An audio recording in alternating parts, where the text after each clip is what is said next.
My only New Year's resolution this year is to embrace wasted time.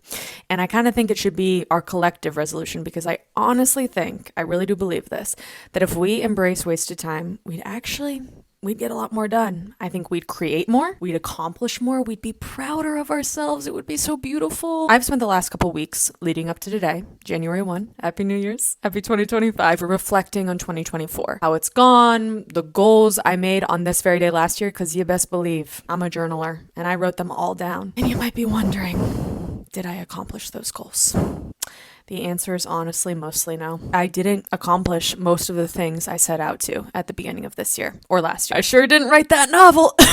No, I didn't write the novel that I've been saying I would write for the past 3 years, ever since I finished my MFA. I didn't run 3 marathons. No, I did not. I didn't host a sandwich pop-up. I didn't stick to my goal of being social at least 2 nights a week. The list, it really does go on and on of unfinished projects. And okay, to be fair, some of these failed attempts have real, tangible explanations. Like, I didn't run 3 marathons because, as many of us know, because I've talked about it truly endlessly on the internet, I did have a stress fracture in my lower back. And so that wouldn't have been smart for me to finish 3 marathons. It took 7 months to heal. But things like that unfinished novel, why didn't I finish it? Or at least a bad draft, why didn't I commit to the daily act of writing and chipping away at that goal? Unfortunately, I am very hard on myself, like many of us are. And so what I told myself is that the reason I didn't accomplish this goal is because I lacked discipline. I didn't deserve to be an author because I was lazy, uncommitted, clearly not as passionate about writing as I liked to tell myself and others. I was a liar. And then, as one does, I started to think more deeply about the feeling, because I am very lucky and privileged that there wasn't an external obstacle like kids or a job that was too demanding that was hindering me from sitting down at my desk every day to write. Unlike the marathon goal, the only thing stopping me from doing it was a feeling. And what I realized is that this feeling, it was fear. That if I really did commit to the time required to finish the novel, it would be a lot of time, undoubtedly. And that would be time I would never get back. And God forbid wasted time if the novel was bad. Let me be very clear though. I am not trying to make the point that I'm a perfectionist and I was scared of creating something imperfect. I'm actually not a perfectionist. My fear was not about imperfection. It was about the loss of time. Because when we're young, we don't have a concept of wasted time. We're learning, we're growing, we're failing, we're trying again, and life feels so long and so full of potential even after we do fail. And then, at some point in everyone's life, maybe it's New Year's Eve, maybe it's on your 27th birthday, maybe it's on some random,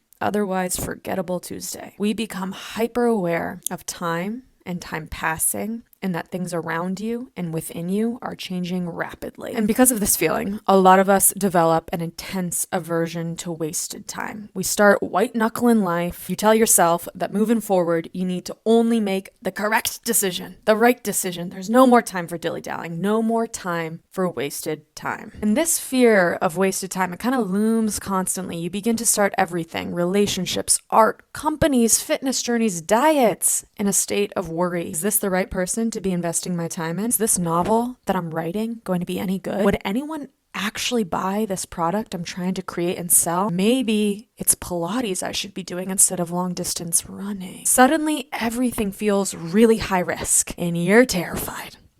At least I was terrified. I'm just going to speak for myself. I have been terrified. So in my case, I started the novel. I wrote 20,000 words of it. But the moment I got a fleeting feeling of doubt that what I was writing was actually really, really, really shitty writing, which, by the way, it probably was, I felt terrified of continuing. It was this invasive, pestering thought. You are wasting your time. But as we all know, doubt is inherent to any building process, the building of art, business, relationships, fitness. And if you give that doubt enough power, like I did in 2024, it will stop you from finishing literally anything. So that's why this year my New Year's resolution is to embrace wasted time, to actually encourage it, to write a novel that I truly believe is going to be terrible, but relish in the fact that I'm actually going to finish a draft, or to socialize without concern of whether I'm hanging out with people who are going to be lasting, real friends, and just enjoy their company for the potentially brief time I have with them. My college coach used to always say, once you quit one thing in life, it becomes that much easier to quit all the others. other things.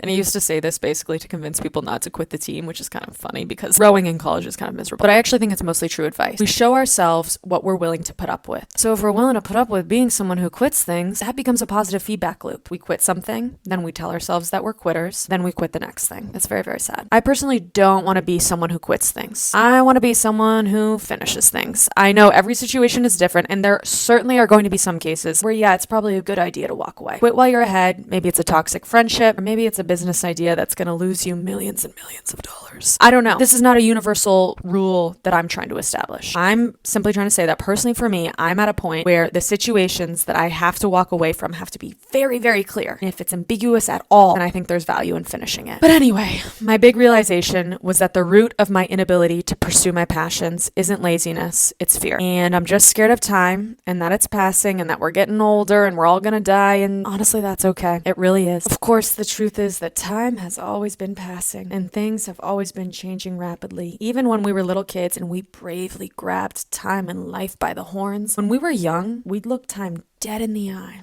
and we'd say, hey, yeah, you. Fuck you, time. I'm not gonna let you scare me. I'm just gonna live, baby, and swing on this swing set and draw this drawing and play capture the flag and giggle with my friends, and in the end, time, you've already decided how much you've got left for me. And for everyone, it's a little bit different. One day, because that day will come, I'll know exactly how much that is. But for now, I'm gonna love what's around me and love myself and live a life I'm proud of. And whether that life is long or short, that honestly does not pertain to me. That's for you to worry about, time. Yeah. When we were little kids, that's what we'd say. Anyway, Happy New Year. I hope you guys waste a lot of time this year. Love ya.